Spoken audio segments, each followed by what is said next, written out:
11টা আমার বাসা থাকবে। 59 তুমি আমার দেখো, আমরা একসাথে লাঞ্চ করবো। চিংড়ির মালাইকারি রাখবে। বিয়ে করতে চাচ্ছি তো? হ্যাঁ চাইতেছি, কিন্তু আবার আবার না মানে আবার চিন্তা করতেছি, অ্যাঞ্জেলিকা, আমি, তুমি, হ্যাপি ম্যারিড লাইফ। ওয়াও,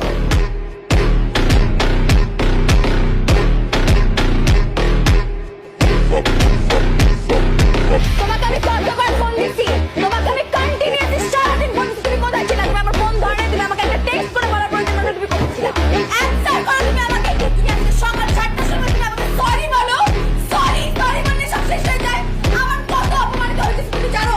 আমার বাবা মার কাছে আমি কত ছোট হয়েছি। আমি কিভাবে তোমাকে অ্যাপ্রোচ করবো নেক্সট টাইম? আমি কিভাবে বলবো আমি তোমাকে বিয়ে করতে চাই? তুমি কিভাবে ফেস করবে আমার বাবা মার সামনে? Answer me.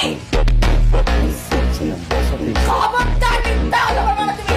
তুমি কোনো ঠিক ছিল না। কি মনে হয় আমি খবর নেই নাই? আমি তোমার খবর নেই নাই। আমি রাশেদ জিজ্ঞেস করছি। রাশেদ বলছে ইউ আর ফাইন। মিথ্যা কথা বলছো, তুমি কোনো ঠিক ছিল না। তুমি কেন আসো না তুমি সেটা আমাকে বলো। আরে কি অ্যাকসেন্ট তো, কি অ্যাকসেন্ট তো, চিল্লাচিল্লি করতেছো। রেস্টুরেন্টে মান সম্মান নাই কোনো, হ্যাঁ? তোমার যেহেতু মান সম্মান আমারও নাই, আমিও চিল্লাইতে পারি, কথা নেই বার্তা নাই। 2 দিনের মধ্যে তুমি এইটা বলতেছো তোমার আব্বা আম্মার সাথে কথা বইলা আমার বিয়ে আমি করতে হবে। আরে ওদের বললাম নাকি ভাই, তুমি বলো নাকি তুমি কি ঘাড়ে ধরে জোর করে আমার বিয়ে করবে নাকি? আমি বিয়ে করতে চাই না, কি করবা? আমি মেন্টালি রেডি তোরা বিয়ে করার জন্য। মানসিকভাবে একটা মানুষের প্রস্তুতি নেই, তারা জোর করে বিয়ের জন্য প্রেশার দিতেছে। তুমি রেডি না আমাকে বিয়ে করার জন্য? তুমি রেডি না আমাকে বিয়ে করার জন্য? 2 বছর আগে তো রেডি ছিলা।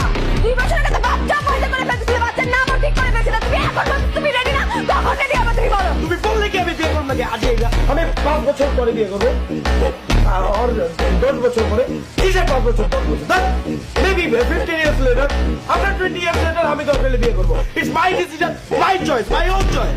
আরে ভাই, তোমার তো রিলেশনশিপের কমিটমেন্টই ঠিক আছে। তুমি আবার 20 ইয়ার্স পর আমাকে বিয়ে করতে চাও, আর আমি তোমার জন্য ওয়েট করব? আরে ওয়েট কইরো না তুমি। কে বলছো তোমার ওয়েট করতে? হ্যাঁ, আমি তো তোমারে বলছি যে আমি বিয়ে করতে পারবো না, মেন্টালি রেডি না, আমার রিলেশনশিপের কমিটমেন্ট নাই। তুমি নিজে বুঝেই গেছো। তাহলে এখানে দাঁড়ায় আছো কি কারণে আমার সাথে দাঁড়ায় আছো? আমার চেহারা দেওয়ার জন্য? আমার চেহারা